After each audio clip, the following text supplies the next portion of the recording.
नमस्कार फ्रेंड्स, तुमच्या सगळ्यांचं पुन्हा एकदा स्वागत आहे माझ्या YouTube चॅनलवर। आज आपण स्टोनची चेन कशी लावायची ते शिकणार आहोत। मी खाली फेविकॉल लावून ही स्टोनची चेन चिटकवून घेतलेली आहे।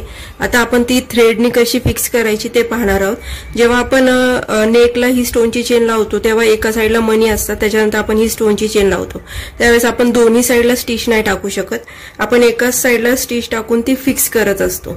तर ती तशी फिक्स करायची पद्धत काय आज आपण ते पाहणार आहोत। माझ्या चॅनलला लाईक, शेअर आणि सबस्क्राइब करायला विसरू नका।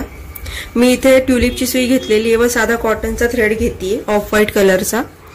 हा जो पहिला स्टोन, ह्या दोन स्टोनच्या मध्ये जी स्पेस आहे त्या स्पेसच्या इथून मी हा धागा असा वर घेतेय आणि मी इथे ह्या साइडला स्टिच टाकते मधनं।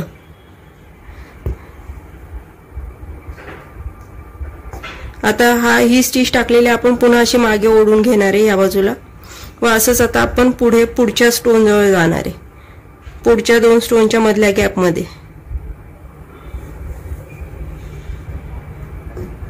पुन्हा या गॅप मधून ह्या साइडला स्टिच टाकणार आहे,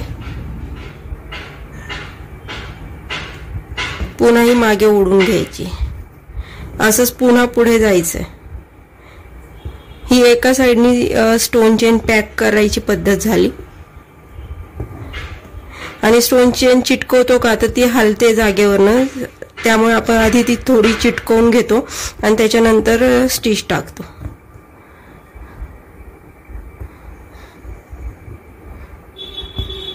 फक्त ग्लूने लावल्यावर ती निघायची शक्यता असते, त्याच्यामुळे त्याला आपण एकदा थ्रेडनी पण फिक्स करून घेत असतो।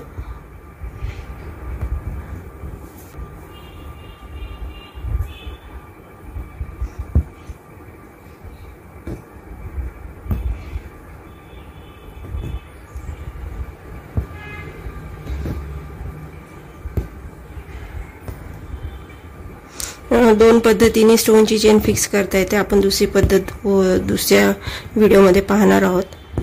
माझ्या चॅनलला लाईक, शेअर आणि सबस्क्राइब करायला विसरू नका।